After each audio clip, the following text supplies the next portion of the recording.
आपकी कोई स्ट्रेटेजी है, कोई प्लान है? अगर प्रदेश अध्यक्ष के रूप में आप मान लीजिए कि अगर प्रदेश अध्यक्ष का मौका मिला तो आप कैसा इनिशिएटिव लेंगे यहाँ? देखिए, भारतीय जनता पार्टी ऐसी पार्टी जहाँ सब कुछ संभव है। मुझे भी बहुत पूरे प्रदेश भर से फ़ोन आ रहे हैं, महिलाओं के फ़ोन आ रहे हैं कि दीदी आपको प्रदेश अध्यक्ष से बनना चाहिए। आखिर इतनी एनर्जी आती कहाँ से है? थकान वगैरह होती है, नहीं होती? लोग यही बोल रहे हैं कि महिला होने के बाद भी इतनी भागदौड़ कर रही हैं आप। सागर लोकसभा की सांसद डॉक्टर लता वानखेड़े के 7 महीने के कार्यकाल की पूरी रिपोर्ट जानिए। सागर लोकसभा के विकास के लिए किए गए प्रयासों का खंड खंड विश्लेषण इस विशेष इंटरव्यू में दिखेगा। आखिर क्यों है डॉक्टर लता वानखेड़े को मध्य प्रदेश अध्यक्ष बनाने की मांग? इसके साथ यह भी जानें कि आखिर इस महिला सांसद ने ऐसा क्या कर दिया जो पहले कोई भी नहीं कर सका। देखिए रिपब्लिक सागर मीडिया की धमाकेदार पेशकश और बने रहिए हमारे चैनल के साथ। यह खास रिपोर्ट आपको दिखाएगी सागर लोकसभा के लिए उनके प्रयासों का सच्चा चेहरा। सोनालिका ट्रैक्टर्स के अधिकृत dealer Sakshi tractors and Motors में आपका स्वागत है। वीरेंद्र पूनम पटेल के नेतृत्व में हमारा शोरूम आपको दे रहा है सबसे बेहतरीन सोनालिका ट्रैक्टर्स की पूरी रेंज, वो भी एक ही दाम पर। कहते हैं कि जो लोग अपने सपनों को पूरा करने की हिम्मत रखते हैं अक्सर वही अपने जीवन में सफल होते हैं, क्योंकि मंजिलों को पाने की बड़ी से बड़ी चाहतें कड़ी से कड़ी मेहनत को अपना हमसफर बना लेती हैं। नमस्कार, मैं हूं आपके साथ में भूपेंद्र सिंह और आप रिपब्लिक सागर मीडिया के साथ में हैं। इस वक्त हमारे साथ में सागर लोकसभा क्षेत्र की सांसद डॉक्टर लता वानखेड़े जी हैं। मैडम, बहुत बहुत स्वागत है आपका हमारे इस चैनल में। मैडम, आज आपका इंटरव्यू लेने का हमारा सबसे बड़ा मकसद ये है कि जब से आप सांसद बनी हैं, आखिर आपने सागर संसदीय क्षेत्र में ऐसे कौन कौन से मुद्दे आपने उठाए हैं? आप थोड़ा सा ब्रीफ देंगी आप जिस दिन से आप सांसद बनी हैं?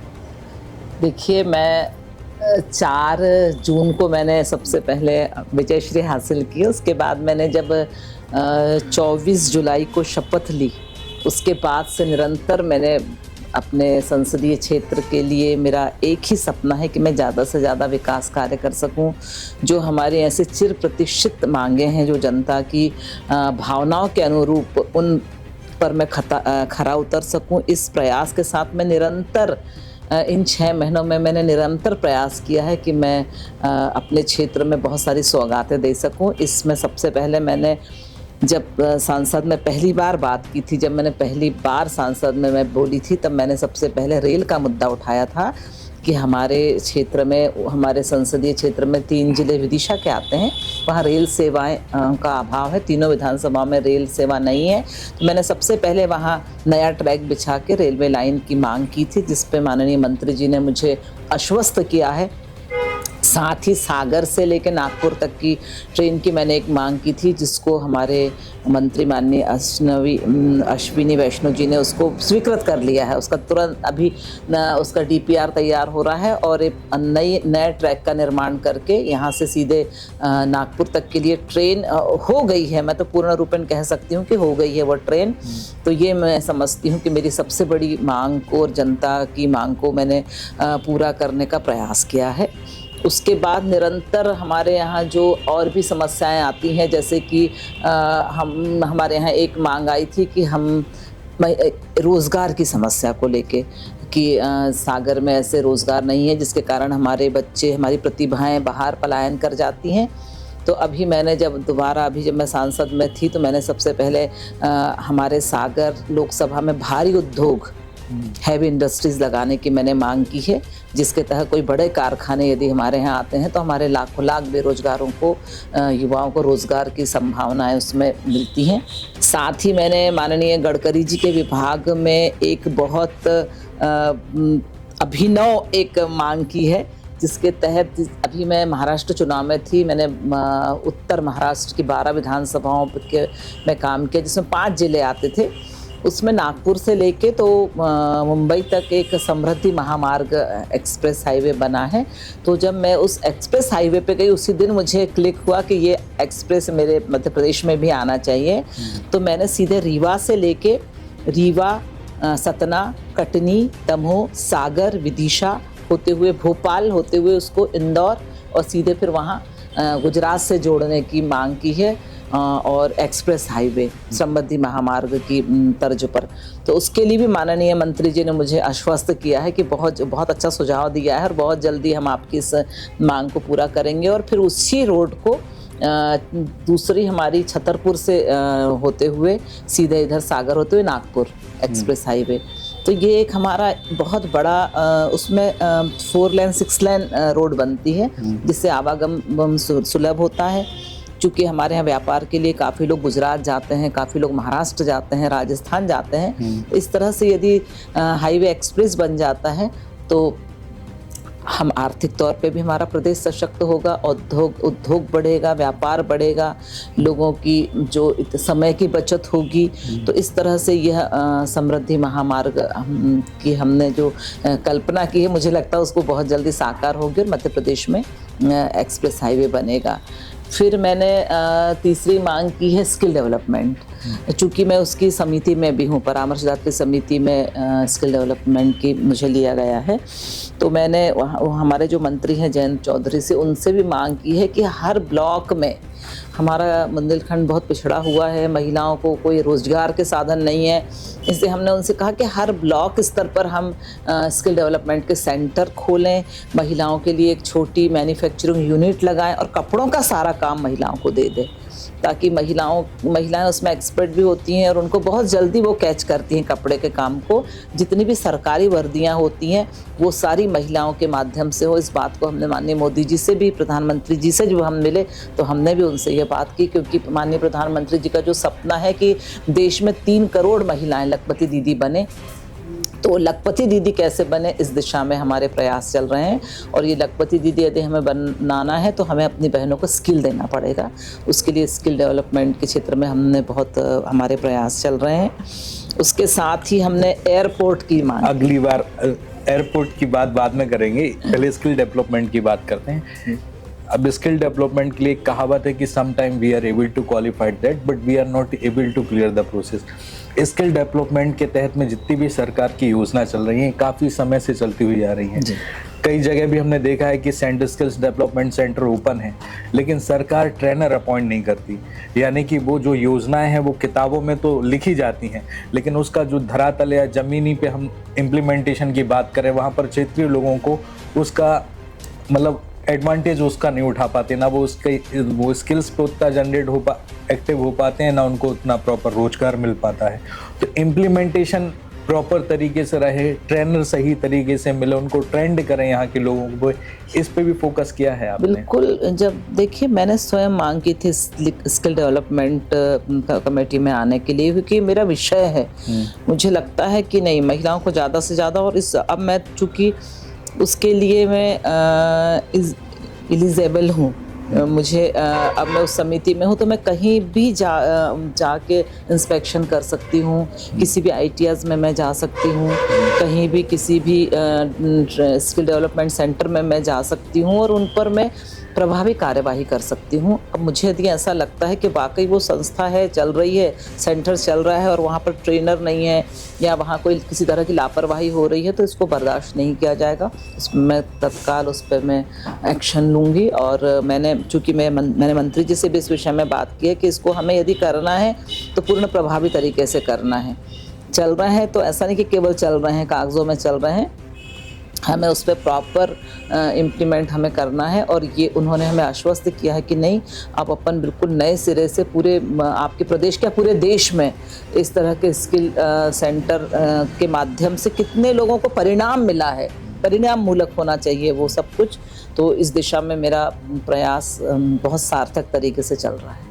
अब एयरपोर्ट की बात जो आप कर रही थी उसको कंटिन्यू कीजिए। जी देखिए, चूँकि मैं महसूस करती हूँ कि सागर में चूँकि सेंट्रल यूनिवर्सिटी है, सागर में इतनी बड़ी बीना रिफाइनरी है, सागर में कैंट बोर्ड है, तो हमें फ़्लाइट की बहुत ज़्यादा ज़रूरत है, एयरपोर्ट की बहुत ज़्यादा ज़रूरत है। तो हमने एयरपोर्ट मंत्री से भी कई बार कहा, हमने 0 आवर्स में क्वेश्चन भी लगाया था, तो उन्होंने हमसे कहा कि ठीक है, आप राज्य शासन से स्वीकृति दिला दीजिए हमें और लैंड दिला दीजिए, तो हम आपके यहाँ बिल्कुल दे ही देंगे करेंगे एयरपोर्ट। तो हमने फिर उसके कलेक्टर साहब से बात की। अभी हम बीच में CS से मिले, मुख्य सचिव जी से, तो मुख्य सेक्रेटरी से अपने, तो उन्होंने भी कहा कि नहीं, हम आपके लिए करेंगे और सागर में वो सारी जो उसकी अहर्ताएं हैं वो पूरी करेंगे ताकि आपको एयरपोर्ट मिल सके। ये भी, इस दिशा में भी हमने प्रयास किया। और समय समय पर हम माननीय, जैसे हमारे यहाँ से बहुत ज़्यादा मांग आती है डॉक्टर हरि सिंह गौर को भारत रत्न की, तो उसके लिए भी हमने माननीय हमारे गृह मंत्री जी को, उसके लिए भी हमने पूरा दिया है। और अभी बीच में जो भास्कर के प्रयास थे उनको भी उन तक पहुँचाया है। और जैसे जैसे हमारे यहाँ से मांगें आती जाती हैं तो हम तत्काल उनको ऊपर तक पहुँचाते हैं, सरकार के उसमें लाते हैं। जैसे अभी हमारे यहाँ कैंट को सिविल में निगम में शामिल करने का मामला चल रहा था, उसमें जो भी दिक्कतें आ रही है उसको भी हमने माननीय रक्षा मंत्री तक पहुंचाने का काम किया है, जिसके लिए उन्होंने हमें आश्वस्त किया है कि आप सबकी मांग को देखते हुए, आप आम पब्लिक की भावनाओं को देखते हुए वो निर्णय करेंगे। तो जो कैंट बोर्ड का हिस्सा है जिसको नगर निगम में शामिल करने की काफी समय से प्रयास चल रहा है, आप भी कर रही हैं इसमें प्रयास, तो आपको लग रहा है कि आप अपने संसदीय कार्यकाल में उसको करा लेंगे? बिल्कुल करा पाएंगे। और ये प्रोसेस उतनी आसान है क्या? नहीं, बिल्कुल करा पाएंगे, क्योंकि उसमें एक ही बात आ रही है कि वो हमें, कैंट का कहना था कि वो हमें कृषि भूमि नहीं दे रहे हैं। लेकिन हम सबका, हमारे माननीय विधायक जी का भी कहना था कि नहीं, हम उसको लेंगे तो भूमि सहित ही लेंगे, क्योंकि यदि हम बिना भूमि के लेते हैं, बिना कृषि भूमि के यदि हम उसको लेते हैं तो हमारे वो जो लोग जिनका रोजगार उसी से चल रहा है, जो कृषि आधारित जो परिवार है, वो कहाँ जाएंगे, क्या करेंगे? तो इसलिए हमने वही बीच का रास्ता निकालने इसके लिए हमने माननीय मंत्री जी से बात की, रक्षा मंत्री जी से, तो उन्होंने कहा कि नहीं, आपकी मांग एकदम सही है, आप लोग उस पर अपना पूरा प्रतिवेदन लेके आइए। तो हम सब एक प्रतिनिधि मंडल, माननीय विधायक जी, हम सब अभी माननीय रक्षा मंत्री जी से मिलकर उसको करने वाले हैं, शार्ट आउट करने वाले हैं। तो मुझे पूरा विश्वास है कि मेरे कार्यकाल में ये काम हो जाएगा और हमारी मांगों के साथ हो जाएगा। आपने प्रधानमंत्री नरेंद्र मोदी जी से भी मुलाकात की, पर्सनल मुलाकात हुई है, जानकारी है, आपकी फोटो भी काफी शेयर हुई है। तो आपने प्रधानमंत्री जी से प्रधानमंत्री जी से आपने सागर लोकसभा क्षेत्र के विकास के विषय में व्यक्तिगत रूप से चर्चा की है क्या? बिल्कुल की है।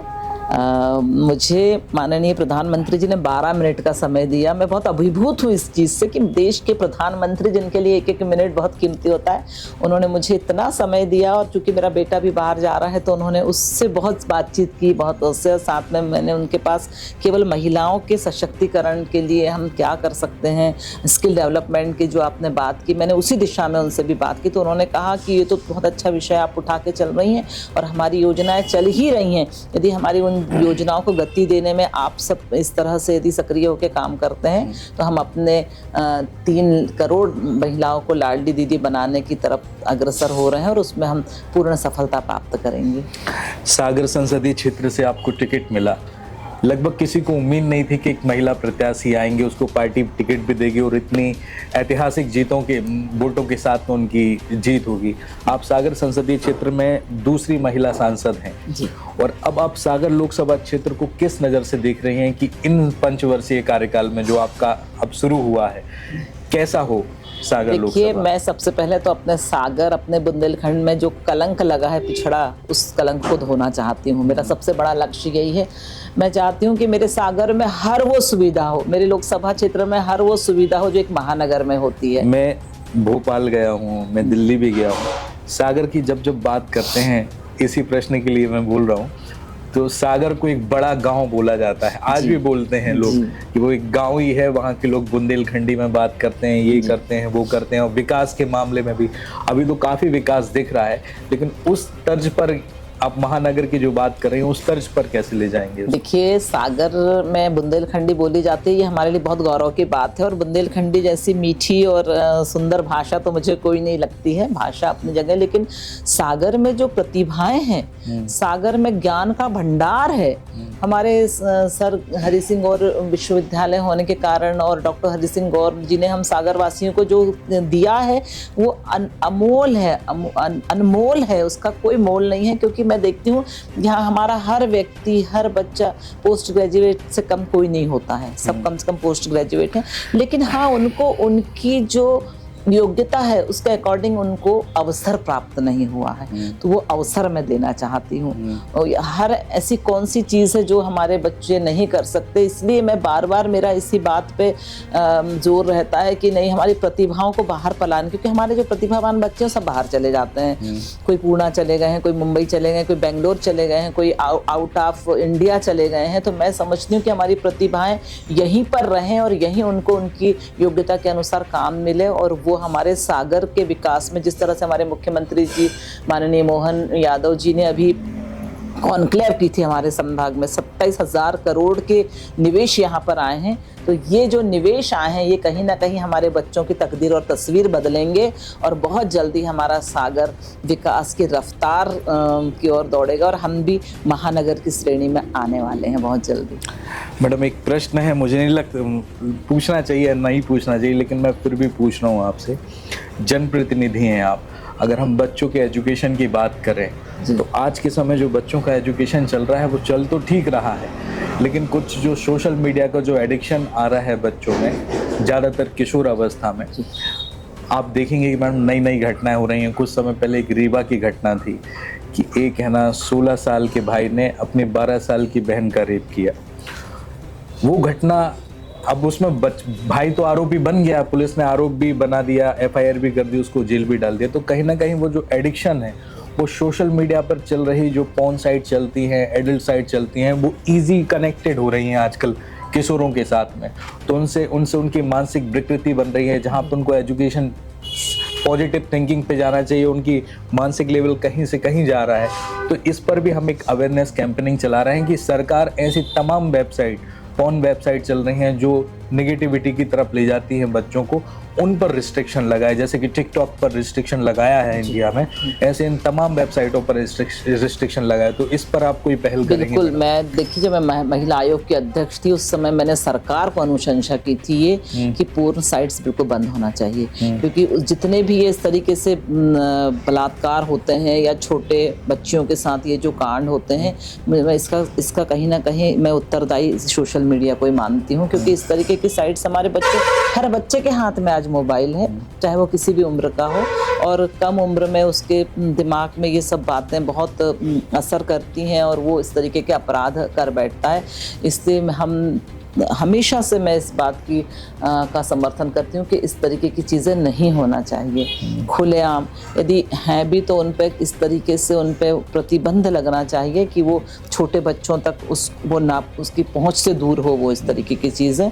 तो इसके दिशा में मेरा निरंतर प्रयास रहता है, और चूँकि अब मुझे एक मंच मिल गया है सांसद के नाते, तो मैं इस पर विरोध हमेशा जारी रहेगा। और जब तक इसको बैलेंस नहीं हो जाता इस चीज़ का, जब तक इसके ऊपर किसी तरह का प्रतिबंधात्मक कार्रवाई नहीं होती है, तब तक मैं लगातार इस विषय को उठाती रहती हूँ और उठाऊंगी। बुंदेलखंड में एक सवाल और पूछना चाहूँगा। बुंदेलखंड में अगर अपन पुरुषों की बात करें तो पुरुष ज़्यादातर रोजगार के मामले में भी आगे हैं, स्वरोजगार के मामले में भी आगे हैं, लेकिन महिलाओं को आज भी पिछड़ा हुआ देखा जाता है, यानी कि सिर्फ गृहिणी बनकर रह जाती हैं। अब आप एक एग्जाम्पल बनी हैं, आप महिला सांसद बनी हैं, तो नारी सशक्तिकरण के लिए क्या काम करेंगी ताकि वो महिलाएं अपने पैरों पर खड़ा हो सकें? जी बिल्कुल, उसके लिए कोई कदम उठाया जा रहा है? मेरी सबसे ज़्यादा चिंता का विषय नारी और बच्चे, महिलाएं और बच्चे होता है। तो मैं निरंतर मेरा ये प्रयास रहता है कि किस तरह से महिलाएं हर क्षेत्र में, चाहे वो आर्थिक सशक्तिकरण की बात करें, चाहे सामाजिक सशक्तिकरण की बात करें, चाहे राजनीतिक सशक्तिकरण की बात करें, महिलाओं के लिए सरकारों ने बहुत ज़्यादा महिलाओं को सशक्तिकरण की दिशा में बहुत ठोस प्रयास सरकारें कर रही हैं। चाहे केंद्र सरकार की बात करें, चाहे राज्य सरकार की बात करें, अब महिलाओं को अपने उसका फ़ायदा उठाना चाहिए। महिलाओं को जो अवसर मिल रहे हैं उनका लाभ उनको उठाना चाहिए। मैं तमाम नारी शक्ति से हमेशा यह आह्वान करती हूँ कि आपके अंदर जो एबिलिटी है, आपके अंदर जो ताकत है, आपके अंदर जो शक्ति है, उनको पहचानें, अपने कर्म को समझें, पहचानें। अभी हमारी बहुत सी महिलाएं ऐसी जो जनप्रतिनिधि हैं लेकिन वो आगे नहीं आ पाती, काम नहीं करती, हमेशा या उनके पति करेंगे या बच्चे करेंगे। तो मैं तो हमेशा हर किसी को हमेशा यही प्रेरित करती हूँ। मैं स्वयं एक पंच से पार्लियामेंट तक मैं पहुंची हूँ। मैं पहले गांव की पंच बनी, फिर 3 बार सरपंच बनी। मैंने स्वयं अपना काम स्वयं किया।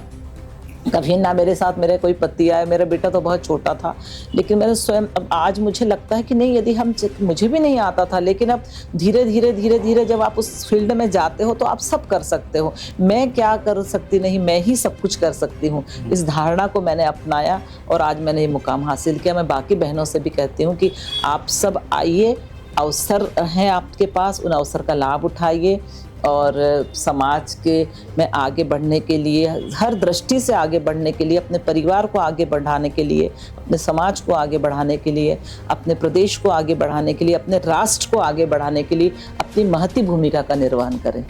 एक प्रभावी जनप्रतिनिधि बनने का आपने एक पड़ाव तो पूरा कर लिया जी। पंच सरपंच से आप धीरे धीरे लोकसभा की सांसद बन चुकी हैं, लेकिन जो दूसरा पड़ाव आपको दिल्ली जाकर मिला है, तो आप ऐसे कुछ लोगों के नाम बता सकते हैं कि दिल्ली की लोकसभा मतलब संसद में जब आप बोल रही थी, स्पीक कर रही थी, ऐसे कौन कौन से लोगों से आपको मिलने का मौका मिला जिन्होंने आपको आपकी लाइफ में और इंस्पिरेशंस दिया हो?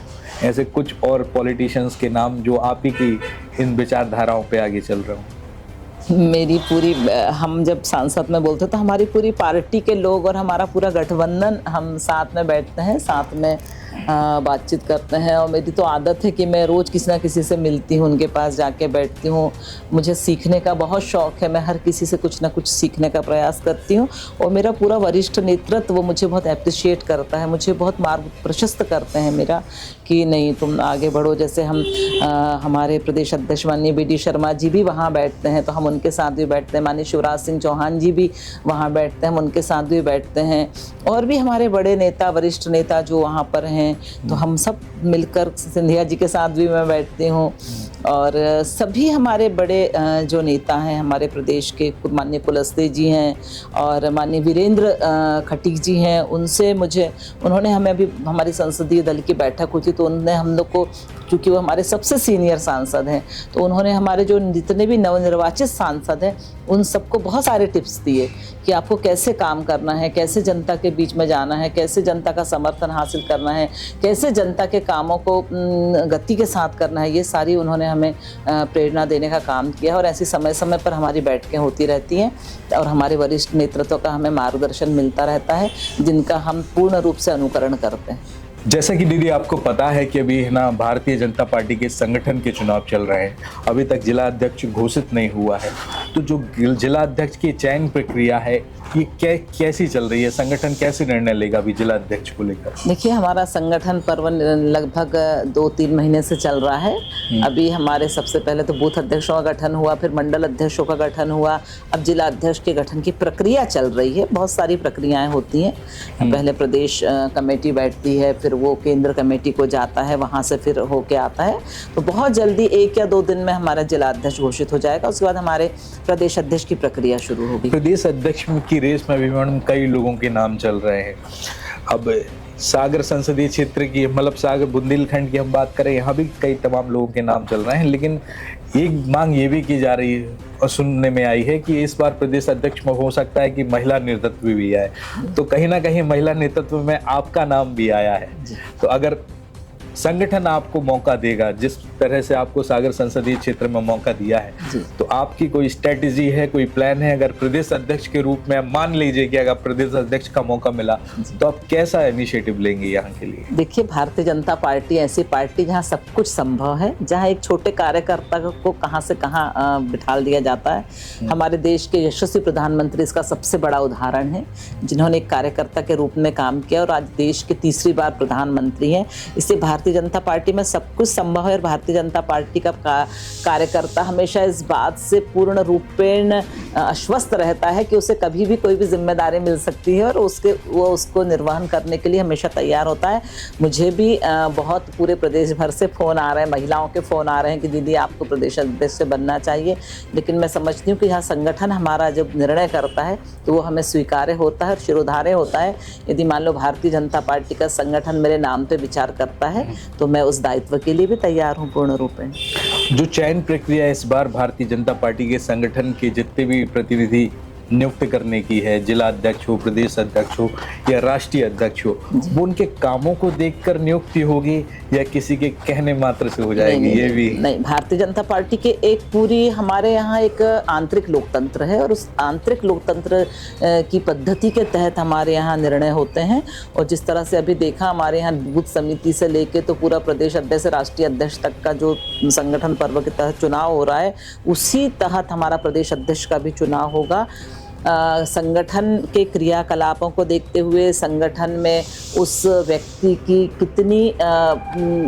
कितना उन्होंने संगठन को अपना समय दिया है, किस तरह से वो संगठन काम में दक्ष है, ये सारा कुछ देखते हुए संगठन की जिम्मेदारी दी जाती है भारतीय जनता पार्टी में। एक सवाल और पूछ रहा हूँ, जब तक आप सांसद नहीं थी तो उतनी मीडिया के थ्रू आप हाईलाइट नहीं होती थी, काफी कुछ चीजें नहीं आती थी आपके सामने। आपका जीवन भी बहुत बड़ी भाग दौड़ भरी जिंदगी का रहा है शुरू से लेकर अभी तक, लेकिन जब से आप संसदीय सांसद बनी हैं तो मीडिया में आपकी हर खबरें छपती हैं। कभी इस शहर में कार्यक्रम करने जा रही हैं, कभी उस शहर में जा रही हैं, मध्य प्रदेश के अलावा आप दूसरे राज्य में जा रही हैं, दिल्ली जा रही हैं, आ रही हैं। आखिर इतनी एनर्जी आती कहाँ से है? थकान वगैरह होती है, नहीं होती? लोग यही बोल रहे हैं कि महिला होने के बाद भी इतनी भाग दौड़ कर रही हैं आप। नहीं, देखिए, सब मेरे तमाम लोगों के वरिष्ठों का आशीर्वाद है, सबका मार्गदर्शन मिलता है। और जब व्यक्ति ठान लेता है, दृढ़ संकल्पित हो जाता है कि उसे कुछ करना है, तो फिर उसे कोई थकान नहीं होती, ना कुछ नहीं होती। बस एक जब लक्ष्य व्यक्ति लेके चलता है कि मुझे काम करना है, मुझे आम जनता की सेवा करना है, मुझे अपने क्षेत्र की जनता की सेवा करना है, तो फिर वो एक जो आपने संकल्प लिया है वो संकल्प आपको निरंतर आगे बढ़ाता है। मैंने मध्य प्रदेश का 7 बार दौरा किया है। मध्य प्रदेश के संगठनात्मक 57 जिले हुआ करते थे। जब मैं महिला मोर्चा की प्रदेश अध्यक्ष थी तो महिला मोर्चा की प्रदेश अध्यक्ष रहते मैंने 4 बार पूरे प्रदेश के 57 जिलों का दौरा किया है। उसके बाद में महिला आयोग की अध्यक्ष बनी, तब मैंने पूरे मध्य प्रदेश का 3 बार दौरा किया। ऐसे मैंने 7 बार पूरे मध्य प्रदेश का दौरा किया। मैं एक विधानसभा तक गई हूँ और इस तरह मुझे बहुत आदत में है और मुझे बहुत अच्छा लगता है काम करना। तो इसलिए मैं उसी अपनी उन्हीं बातों को लेके अपने राष्ट्रीय नेतृत्व और हमको पार्टी में जो सिखाया जाता है, चरे वेती निरंतर चलते रहो, क्योंकि मुझे तो एक लाइन आती है कि कदम निरंतर चलते जिनके श्रम जिनका विराम है और विजय सुनिश्चित होती है उनकी घोषित ये परिणाम है। बस मैं इस लाइन को लेके चलती हूँ। बहुत बहुत धन्यवाद मैडम चैनल के साथ में जुड़ने के लिए। जैसा कि आपने देखा कि अभी हमारे साथ में थी सागर संसदीय क्षेत्र से सांसद डॉक्टर लता वानखेड़े जी। 4 जून 2024 को भारी बहुमतों से उन्होंने लोकसभा चुनाव जीता है। अब 4 जून से लेकर अभी तक का जो कार्यकाल रहा और जो इनिशिएटिव इन्होंने सागर लोकसभा क्षेत्र से लिए, आज उस विषय पर इंटरव्यू हुआ है। अब देखना है कि जनता इनके प्रयासों को किस प्रकार से स्वीकार करेगी। और जो यहाँ इनका जो संवाद केंद्र है, काफी शिकायतें हमारे पास भी आती हैं, फोन भी आते हैं कि उनसे लगातार संवाद नहीं हो पाता, या जो शिकायतें संवाद केंद्र में पहुंचाई जाती हैं वो माननीय सांसद जी तक नहीं पहुंचती। तो अब इन्होंने बताया है कि सोमवार से लेकर शनिवार तक रेगुलर वो ऑफिस खुल रहा है, और आप अगर कोई शिकायत हो, कोई बात रखना चाहते हो तो आप संवाद केंद्र में जाकर अपनी बात वहां पर रख सकते हैं, जिसकी लिस्टिंग माननीय सांसद जी करेंगी। फिलहाल इस एपिसोड में इतना ही। मैं भूपेंद्र सिंह, रिपब्लिक सागर मीडिया की ओर से आप सभी से विदा लेता हूं। जय हिंद, जय भारत। सोनालिका ट्रैक्टर्स के अधिकृत dealer Sakshi tractors and Motors में आपका स्वागत है। वीरेंद्र पूनम पटेल के नेतृत्व में हमारा शोरूम आपको दे रहा है सबसे बेहतरीन सोनालिका ट्रैक्टर्स की पूरी रेंज, वो भी एक ही दाम पर। क्योंकि अब ट्रैक्टर खरीदना हुआ और भी आसान। आधार कार्ड लाओ और ट्रैक्टर ले जाओ। हमारे दमदार ट्रैक्टर मॉडल्स में हमारी DI series, GT series, Sikandar series, tiger series और वर्ल्ड ट्रैक सीरीज में विभिन्न मॉडल्स उपलब्ध हैं, जो हैं मजबूत एवं टिकाऊ और आपके खेतों का असली हीरो। यानी एक ही दाम के साथ भारी भरकम कामों के लिए सबसे भरोसेमंद साथी। हमारे यहाँ फिक्स रेट की गारंटी है।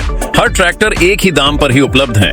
इसमें कोई छिपा हुआ शुल्क नहीं, जो देख रहे हैं वही मिलेगा। साथ ही आसान फाइनेंसिंग सुविधा, क्योंकि अब ट्रैक्टर खरीदना हुआ बेहद आसान। आधार कार्ड लाओ और ट्रैक्टर ले जाओ। फाइनेंसिंग की सरल प्रक्रिया, जिससे आपके सपनों का ट्रैक्टर जल्द आपके पास हो। तो फिर देर किस बात की है? आज ही आएं और अपने खेत के लिए सबसे बेहतरीन सोनालिका ट्रैक्टर को चुनें। फिक्स रेट और आसान फाइनेंसिंग सुविधा के साथ। आधार कार्ड लाओ और ट्रैक्टर ले जाओ। प्रोपराइटर वीरेंद्र पूनम पटेल की देखरेख में साक्षी ट्रैक्टर्स एंड मोटर्स ने अपनी उत्कृष्ट सेवा और भरोसे से किसानों का दिल जीता है। ऑथराइज्ड सर्विस सेंटर के साथ हम आपके ट्रैक्टर की लंबी उम्र और बेहतर प्रदर्शन की गारंटी देते हैं। हमारा पता है साक्षी ट्रैक्टर्स एंड मोटर्स, कृषि मंडी के आगे, खुरई रोड, सागर, मध्य प्रदेश। रिपब्लिक सागर मीडिया को सब्सक्राइब अवश्य करें और आप हमारी आने वाली सभी वीडियो को देखना चाहते हैं तो आपको उसके लिए घंटी जरूर दबानी पड़ेगी ताकि आपको सभी वीडियो की नोटिफिकेशन समय समय पर मिलती रहे। रिपब्लिक सागर मीडिया पर जो भी वीडियो आएगा वह सच की कसौटी पर कसकर ही आएगा।